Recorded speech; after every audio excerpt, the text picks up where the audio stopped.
Hello friends, मैं एक बार फिर से विजय गर्ग एक नई वीडियो के साथ अपने यूट्यूब चैनल लर्निंग विद विजय में आप लोगों का स्वागत करता हूं। फ्रेंड्स और स्टूडेंट्स, जो वीडियो मैं आज लेकर आया हूं, मुझे उम्मीद है इस वीडियो से आपको काफ़ी कुछ सीखने को मिलेगा। आज की वीडियो का मेरा टॉपिक है MS Excel tutorial. Means MS Excel के बारे में पूरी कंप्लीट जानकारी जितनी हो सकती है मैं आपको इस वीडियो में पूरी कंप्लीट जानकारी देने की पूरी कोशिश करूंगा। बस आपको क्या करना है, आपको पूरी वीडियो शुरू से आगे तक पूरी वीडियो कंप्लीट देखनी है। फ्रेंड्स स्टूडेंट्स, यदि मेरी वीडियो से आप लोगों को कुछ फ़ायदा मिल रहा है तो मेरी वीडियो को लाइक करें और दूसरे लोगों को भी शेयर करें, जिससे कि वे भी इस वीडियो से काफ़ी हेल्प ले सकें। तो दोस्तों शुरू करते हैं एमएस एक्सेल। एमएस एक्सेल होती क्या है, कैसे काम करती है, उसके लिए हम चलते हैं अपने एमएस एक्सेल की स्क्रीन पर, यानी कि एमएस एक्सेल को हम सॉफ्टवेयर को ओपन करते हैं। सबसे पहले हमें क्या करना है, सबसे पहले हमें एमएस एक्सेल खोलना है। एमएस एक्सेल खोलने के बाद आपके सामने इस तरह से एमएस एक्सेल की स्क्रीन आ जाएगी। दोस्तों स्टूडेंट ध्यान रखिएगा, एमएस एक्सेल को हम लोग इलेक्ट्रॉनिक स्प्रेडशीट सॉफ्टवेयर भी कहते हैं, क्योंकि इसमें जो भी काम होता है हम जस्ट क्लिक करते ही सब कुछ इसमें जोड़ना, घटाना, सम करना, गुणा भाग करना सब कुछ कर सकते हैं जस्ट क्लिक कर। तो इसलिए हम इसको इलेक्ट्रॉनिक स्प्रेडशीट सॉफ्टवेयर भी कहते हैं। और ये आपको पता होगा कि ये एमएस ऑफिस का ही एक पार्ट है, एमएस एक्सेल। अब हम बात करते हैं एमएस एक्सेल की। एमएस एक्सेल में क्या होता है, एमएस एक्सेल में शीट होती हैं। जब हम एमएस एक्सेल को खोलते हैं तो एमएस एक्सेल खोलने के बाद आपके सामने इस तरह से एमएस एक्सेल खुलकर आती है। और एमएस एक्सेल जब खोलते हैं तो आपके सामने जो एमएस एक्सेल की शीट होती है उसमें कॉलम ये होते हैं और रो ये होती हैं। फिर दोबारा एक बार बता देता हूँ, ये तो कॉलम्स होते हैं, यानी कि जो खड़ी लाइंस होती हैं वे तो कॉलम्स होते हैं, और जो पट लाइंस होती हैं वे क्या होती हैं, रोज होती हैं। और ये पूरी शीट होती है जो आपके सामने शीट दिखाई दे रही है। जिस सेल पर आप होते हैं, एक सेल आपको सामने एक बॉक्स दिखाई दे रहा है, ये एक सेल, एक कॉलम और एक रो मिलकर बनती है। एक सेल, एक रो और एक कॉलम मिलकर एक सेल बनती है। जिस सेल पर आप होते हैं उस सेल का एड्रेस आपको यहाँ पर नेम बॉक्स में दिखाई देगा। यानी कि आप अगर H5 पर हैं तो आपको इस सेल पर हैं तो आपको H5 का इसका एड्रेस आपको नेम बॉक्स में दिखाई देगा, आप जिस सेल पर आप होते हैं। अब हम बात करते हैं कि एक्सेल में हम लोग कैसे काम कर सकते हैं, कैसे काम से। उससे पहले एक चीज और देख लीजिए, जब एमएस एक्सेल को आप शुरू करते हैं तो बाय डिफॉल्ट 3 शीट खुल आती हैं, शीट 1, शीट 2, शीट 3। नीचे आपको शीट टैब दिखाई दे रहा है, शीट 1, शीट 2, शीट 3। इन शीट की संख्या आप अपने आवश्यकता के अनुसार कम ज़्यादा कर सकते हैं, जितनी आप चाहें। आप चाहें तो अपनी फाइल में, यानी कि एमएस एक्सेल में जितनी फाइल बनती हैं उन्हें हम लोग वर्कबुक या वर्कशीट कहते हैं। तो रखिएगा, वर्कबुक या वर्कशीट बोलते हैं। और बाय डिफॉल्ट एक वर्कबुक या वर्कशीट में 3 शीट खुल आती हैं, शीट 1, शीट 2, शीट 3। इन सीट की संख्या आप अपने अनुसार कम ज़्यादा कर सकते हैं। फिर बोल देता हूं कि अगर सीट आपको 3 रखनी है 3 रख लीजिए, 2 रखनी है 2 रख दीजिए। इन सीट को अगर डिलीट करना है, चेंज करना है, नाम चेंज करना है तो आप क्या करिए, आप इस सीट के ऊपर राइट माउस क्लिक कर आप इसका नाम भी चेंज कर सकते हैं। फॉर एग्जाम्पल अगर इसका सीट का आपको नाम चेंज करना है तो यहाँ से आप सीट का नाम चेंज करके, मान लीजिए आपको देना है कंप्यूटर, तो आप इस तरह से सीट का नाम चेंज करके कंप्यूटर भी कर सकते हैं। और इस सीट को उठाकर आप मूव भी कर सकते हैं। आप चाहते हो कि इस सीट को उठाकर यहाँ से उठाकर लास्ट में रख दीजिए, पिक कर दीजिए, पिक एंड ड्रॉप, यानी कि उठाकर आपको पिक एंड ड्रॉप करना है। उठाकर आपको ये इस तरह से सीट आप लास्ट में रख सकते हैं, मूव कर सकते हैं। और अगर इस सीट की आपको डबल कॉपी बनानी है तो इस सीट की डबल कॉपी बनाने के लिए आपको क्या करना है, आपको बस कुछ नहीं करना है। आप यहाँ पर आपको क्या करना है, बस आपको यहाँ पर कंट्रोल की दबानी है। कंट्रोल की दबाने के बाद माउस से आपको यहाँ से उठाकर मूव करना है। देखो मैं आपको मूव करके दिखाता हूँ। आप कंट्रोल की दबाइए, उठाकर यहाँ से मूव कर दीजिए तो इस शीट की डबल कॉपी बन जाएगी। आप इस तरह से शीट की डबल कॉपी बना सकते हैं, शीट को डिलीट कर सकते हैं, शीट का रीनेम कर सकते हैं, शीट को इंसर्ट कर सकते हैं आप चाहें तो एक्सेल में। इसके बाद बात करते हैं हम लोग एक्सेल में और क्या काम हो सकता है। एक्सेल में दोस्तों और स्टूडेंट बहुत काम हो सकता है एक्सेल में। एक्सेल में जो भी काम होता है इस सेल के अंदर काम होता है। कैसे होता है उसके लिए काम करते हैं हम एक शीट जो मैंने ऑलरेडी बनाकर सेव की है मैं उसको ओपन कर लेता हूँ, उसी में हम करके देख लेते हैं क्या होता है। ये मैंने दोस्तों एक शीट बनाकर रख रखी है, इसमें मैंने ऊपर नेम लिए हैं और मैथ और हिंदी इंग्लिश साइंस और टोटल के मार्क्स, इन सब के मार्क्स लिए मैंने, एक टोटल लिया है मैंने। इन सब का मैं आपको योग करके यानी कि सम करके दिखाऊंगा और इनके कुछ नाम मैंने यहाँ पर ले लिए हैं, स्टूडेंट्स के मार्क्स नाम कह लीजिए या फ्रेंड्स के नाम कह लीजिए, और कुछ मार्क्स मैंने यहाँ पर इनके मार्क्स यहाँ पर फिल कर दिए मैंने सब्जेक्ट वाइज। अब क्या करना है, अब मैं आपको सम बताता हूँ कि इनका योग कैसे करते हैं। स्टूडेंट और फ्रेंड्स, सम करने के इसमें 3 मेथड है। सबसे आसान मेथड ये होता है कि आप इन सेल को सेलेक्ट कर लीजिए जिनका सेल का आपको सम निकालना है। आप इनका सम सेलेक्ट करने के बाद यहाँ पर ऑटो सम पर क्लिक कर दीजिए। जैसे ही ऑटो सम पे क्लिक करेंगे ऑटोमेटिकली यहाँ पर इन सबका सम यहाँ पर आ जाएगा। अगर सम यहाँ पर आता है और आपको अगर सेकंड मेथड इस्तेमाल करना है, यूज करना है, तो आप इन मार्क्स को डिलीट कर दीजिए। करने के बाद आप यहाँ पर लिखिए, यानी कि जिस सेल में आपको टोटल निकालना होता है आप इक्वल लगाइए। इक्वल लगाने के बाद आप उस सेल का एड्रेस दीजिए, यानी कि जहाँ पर आप हैं। मान लीजिए फॉर एग्जाम्पल B2 यानी कि हिंदी के अमित के मार्क्स आपको यहाँ जोड़ने हैं, फिर आपको मैथ के मार्क्स जोड़ने हैं। तो आप क्या करिए, B2 के बाद plus C2 plus D2 plus E2, यानी कि जहां से यहां तक के आपको देखने हैं तो आप उनका सम यहाँ पर फॉर्मूला लगाकर उनका सम निकाल सकते हैं। लास्ट में आपका E2 लिखने के बाद एंटर प्रेस कर देना है, इस तरह से सम आ जाएगा। और बाकी स्टूडेंट्स के मार्क्स निकालने के लिए क्या करना है आपको यहाँ माउस से क्या करना है, आपको माउस से एक छोटा सा बॉक्स, ब्लैक बॉक्स दिखाया जा रहा है, इसको पढ़ के नीचे फिल कर देना है। जैसे ही फिल करेंगे ऑटोमेटिकली अपना आप ही सबका मार्क्स के टोटल अपना आप ही हो जाएगा। ये सेकंड मेथड है। अब आपको मैं बताता हूँ कि आपको अगर मान लीजिए आपको और second method means third method आपको इस्तेमाल करना है तो कैसे करेंगे वो मैं आपको दिखाता हूँ। उसके लिए फिर हम क्या करते हैं, उसके लिए फिर हम चलते हैं थर्ड मेथड पर कि थर्ड मेथड में हम कैसे यूज कर सकते हैं। तीसरा मेथड करने के लिए हम इसको डिलीट कर देते हैं और इसके बाद यहाँ पर हम करते हैं इक्वल करने के बाद आपको यहाँ पर सम लिखना है। सम लिखने के बाद आपको क्या करना है, आपको रेंज देनी है कहाँ से, B2 से लेकर E2 तक की रेंज दे दीजिए। B2 कोलन E2 यानी कि B2 से E2 तक की आपको रेंज देनी है। जैसी रेंज की आप रेंज देंगी, रेंज देने के बाद ऑटोमेटिकली यहाँ से यहाँ तक का डेटा आपका ये इस सम के फॉर्मूले के अंदर आ जाएगा। उसके बाद एंटर प्रेस कर देना है। इस तरह से आपका ये तीसरा मेथड है इनको निकालने का तरीका। यानी कि सबसे हार्ड मेथड आपको मैंने बता दिया है, आपको सबसे इजी मेथड बताया मैंने कि आप सेल को सिलेक्ट करिए, सिलेक्ट करने के बाद ऑटो सम पे क्लिक कर दीजिए। और दूसरा मेथड बताया मैंने आपको B2 plus C2 plus E2 plus D2 कर दीजिए। तीसरा मेथड बताया मैंने आपको सम करने का कि आपको एक चीज दोस्तों कि यहाँ पर आपका जो भी ये रिजल्ट आएगा उसका फॉर्मूला बार में यहाँ पर दिखाई देगा आपको। आप चाहें तो यहाँ से फॉर्मूला बार से फॉर्मूले को आप लोग अपने पर नोट कर सकते हैं। ये तरीका होता है, इस तरह से हम लोग सम निकाल सकते हैं। परसेंटेज निकालने के लिए क्या करना है, परसेंटेज निकालने के लिए आप यहाँ पर हेडिंग लिख दीजिए परसेंटेज। जैसे ही परसेंटेज लिखेंगे उसके बाद फिर आपको इक्वल लगाकर यहाँ पर फॉर्मूले से ही परसेंटेज निकलेगी। आप इक्वल लगाइए।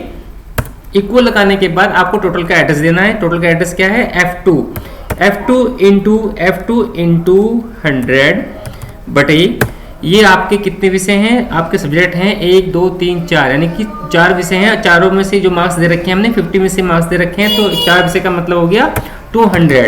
और उसके बाद एंटर प्रेस कर देना है। आपका ये 55% आ चुका है। आप एक को पढ़ के नीचे ड्रैग करेंगे तो सबका ऑटोमेटिक अपना आप निकल जाएगा।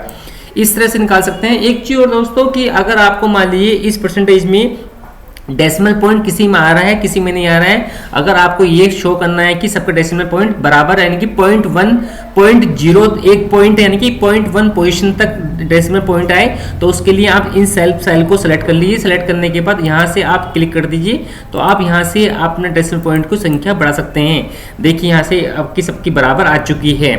इस तरह से आप लोग निकाल सकते हैं परसेंटेज। अब मैं आपको बताता हूँ कि अगर दोस्तों एक चीज और कि आप कैलकुलेशन कर सकते हैं अपनी डेट ऑफ बर्थ के ऊपर भी। मींस आपको देखना है कि आप आज कितने साल कितने महीने कितने दिन के हो चुके हैं, वो भी आप यहां से पता कर सकते हैं। आपको क्या करना है, आपको एक सेल में आज की डेट लिखनी है और डेट का फॉर्मेट होना चाहिए अमेरिकन फॉर्मेट में, यानी कि पहले महीना आएगा, महीने के बाद फिर आपको देना है आज की तारीख, यानी कि आज हम तारीख लिख देते हैं। उसके बाद फिर आपको क्या करना है, फिर आपको साल लिख देना है। एक सेल में लिखने के बाद दूसरे सेल में आप लिखिए कुछ भी डेट। मान लीजिए फॉर एग्जाम्पल मैं 7वां महीना 12 तारीख, अब दे देता हूँ मैं 2002 लिख देता हूँ, किसी की डेट ऑफ बर्थ ये है मान लीजिए। अब मुझे ये देखना है कि वो बंदा आज कितने साल, कितने महीने, कितने दिन का हो चुका है। तो आप इक्वल लगाइए। इक्वल लगाने के बाद आप लिखिए इसका एड्रेस, इसका सेल का एड्रेस क्या है, D8। आप D8 लिख दीजिए। D8 माइनस इस डेट में से ये वाली डेट को माइनस कर दीजिए, यानी कि F9 को माइनस कर दीजिए। जैसे ही आप लिखकर एंटर प्रेस करेंगे आपकी डेट वाला फॉर्मेट में डेट नहीं आएगी, ये ध्यान रखिएगा दोस्तों। जब जैसे ही आप डेट को माइनस करेंगे जो रिजल्ट आएगा वो डेट की फॉर्मेट में नहीं आएगा। उसको डेट की फॉर्मेट में लाने के लिए क्या करेंगे आप इस सेल को सेलेक्ट करने के बाद ऊपर जाएंगे जनरल पर, और यहाँ से आप शॉर्ट डेट वाले फॉर्मेट को यूज करेंगे। शॉर्ट डेट वाले फॉर्मेट को जैसे यूज करेंगे आपकी डेट ऑटोमेटिकली, आपकी डेट यानी कि जो आपकी संख्या आ रही थी वो डेट में कन्वर्ट हो जाएगी। मीन्स कि ये बंदा जिसकी डेट ऑफ बर्थ हमने लिखी है ये 18 साल 6 महीने 12 दिन का हो चुका है। इसमें महीना पहले आता है इसलिए हम 6 महीना पहले बोल रहे हैं। 18 साल 6 महीने 12 दिन का आज का डेट हो चुका है बंदा वो। तो आप क्या करना है, दोबारा देख लीजिए, आपको इस डेट में से ये डेट माइनस कर देनी है। उसके बाद जो डेट आएगी वो वहाँ से आपको चेंज कर देनी है शॉर्ट डेट में। इस तरह से आप डेट को ऊपर भी कैलकुलेशन कर सकते हैं। एक चीज और दोस्तों कि अगर मान लीजिए अब हम क्या करते हैं, अब मैं आपको इसके ऊपर आपको नई चीज सिखाता हूँ। नई चीज से मतलब यह है कि अगर मान लीजिए आपको इस अमित रो के ऊपर एक नई रो की जरूरत पड़ रही है तो आप किसी भी रो पर रखिए और इंसर्ट पे आइए। इंसर्ट पे आने के बाद इंसर्ट रो कर दीजिए, तो इस तरह से एक नई रो नीचे ऐड हो जाएगी, ऊपर ऐड हो जाएगी। अगर दोबारा देख लीजिए, अगर आपको मान लीजिए इसको आपको नीचे, अगर आपको मान लीजिए इकबाल और अमित के ऊपर करनी है तो आप यहाँ क्लिक करिए। क्लिक करने के बाद आप इंसर्ट कर दीजिए, तो इस तरह से एक रो नीचे ऊपर अमित और इकबाल के बीच में ऐड हो जाएगी। इसी प्रकार से कॉलम अगर आपको ऐड करना है साइंस और इंग्लिश के बीच में तो आप इंसर्ट पे जाइए। इंसर्ट पे आने के बाद इंसर्ट कॉलम कर दीजिए, तो साइंस और इंग्लिश के बीच में एक नया कॉलम इस प्रकार से ऐड हो जाएगा। मैं अंडू कर देता हूँ। अंडू करने के लिए ऊपर से आते हैं। ये करने के बाद इसी प्रकार से आप चाहे तो इंग्लिश वाले कॉलम को डिलीट कर सकते हैं, एक और अमित वाले रो को भी डिलीट कर सकते हैं। बस कर्सर को आपको उस कॉलम या उस रो पर रखना है और उसके बाद डिलीट पे आना है। डिलीट पे जाने के बाद आपको डिलीट रो कर देनी है। तो इस प्रकार से अमित वाली मैं अंडू कर देता हूँ। इस प्रकार से अमित वाली रो आपकी डिलीट हो जाएगी। इसी प्रकार से कॉलम भी आप डिलीट कर सकते हैं। मान लीजिए आपको इंग्लिश वाला कॉलम डिलीट करना है तो आप डिलीट कॉलम पे क्लिक कर दीजिए। इस प्रकार से इंग्लिश वाला कॉलम भी इस प्रकार से यहाँ से डिलीट हो जाता है। अब हमें क्या करना है, अगर आपको मान लीजिए पूरी शीट डिलीट करनी है तो पूरी शीट डिलीट कर देंगे। दोस्तों एक बात का ध्यान रखिएगा, एक बार शीट डिलीट होने के बाद अंडो से वापस नहीं आएगी, इस बात का ध्यान रखिएगा। तो इसलिए शीट को डिलीट मैं आपको यहाँ पर करके नहीं दिखाऊंगा, फिर मुझे शीट दोबारा बनानी पड़ी समझाने के लिए, तो अभी हम ये ऑप्शन नहीं करते हैं। अब हम करते हैं आगे। अगर आपको मान लीजिए आपको ये सेल छोटी पड़ रही है, ये कॉलम छोटा पड़ रहा है, तो आप यहाँ से इसका विड्थ और कम बढ़ती ज़्यादा कर सकते हैं जो चाहें। ऐसी कॉलम रो की भी आप यहाँ से ऊपर नीचे कर सकते हैं। इस तरह से आपको चाहें तो मान लीजिए हिंदी वाला कॉलम ज़्यादा हो रहा है तो आप कम कर दीजिए, ऐसी मैथ वाला कम ज़्यादा हो रहा है कम कर दीजिए, इंग्लिश वाला भी कम कर दीजिए। इस प्रकार से कॉलम की विड्थ अपने अनुसार आप कम ज़्यादा कर सकते हैं यहाँ से। अब हम बात करते हैं आगे से बात यह है कि अगर मान लीजिए फॉर एग्जाम्पल अगर मुझे इसके ऊपर चार्ट पेपर बनाना है, चार्ट क्रिएट करना है, तो मैं क्या करूंगा, मैं उसके लिए पूरी शीट सेलेक्ट करूंगा। कहाँ तक, टोटल तक। अच्छा ऑप्शन है, जरा आराम से देखिए। अच्छा आप लोगों के ऑप्शन काफ़ी इंटरेस्टिंग ऑप्शन है। आप जाते हैं इंसर्ट में जाने के बाद हमारे सामने चार्ट के ऑप्शन आ रहे हैं। चार्ट के ऑप्शन आने के बाद आप चाहे तो चार्ट कोई सा ले सकते हैं। फॉर एग्जाम्पल मैंने चार्ट ये ले लिया है। जैसे ही मैं चार्ट ये लूँगा मैंने ये ले लिया है। जैसे ही चार्ट लेता हूँ, देखिए आपके सामने चार्ट का ऑप्शन आ चुका है। अब नीचे आपके मार्क्स आ रहे हैं, यानी कि इस नीचे सब्जेक्ट आ रहे हैं और नाम साइड में आ रहे हैं। मैं चाहता हूं कि नाम नीचे आए और मार्क्स, सब्जेक्ट के मार्क्स इधर आए। तो उसके लिए क्या करेंगे, हम करते हैं स्विच टू रो कॉलम पे क्लिक कर देते हैं। जैसे ही यहाँ क्लिक करेंगे तो अपना ऑटोमेटिकली ही आपके नाम नीचे आ जाएंगे और मार्क्स साइड में आ जाएंगे।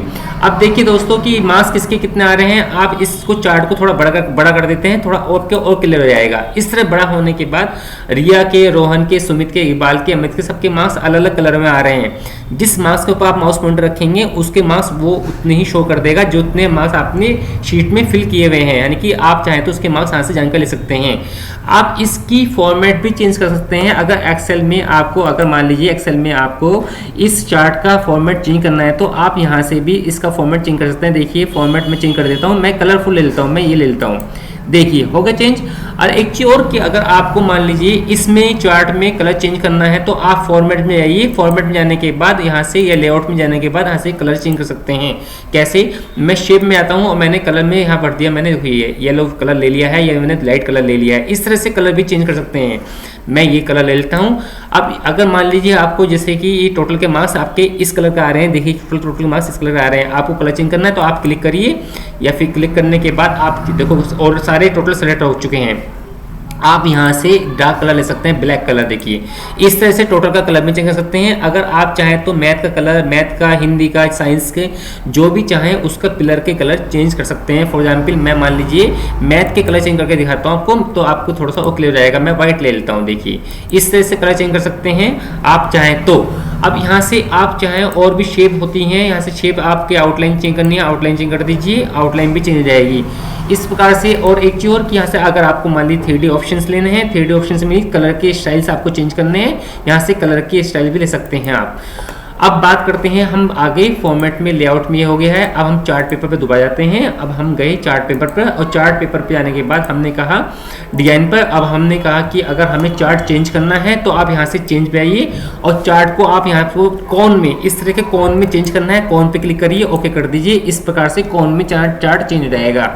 अगर आपको मान लीजिए चार्ट को अगर किसी और स्टाइल में लेना है तो लाइन चार्ट, पाई चार्ट, बहुत सारे चार्ट्स के प्रकार हैं यहाँ पर। जिस प्रकार में चाहें उस प्रकार में आप यहाँ पर चार्ट अपना बना सकते हैं।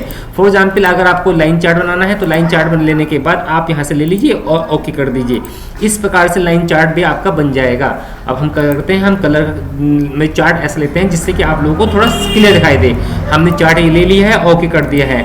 इस तरह से चार्ट चाहें तो आप ये ले सकते हैं।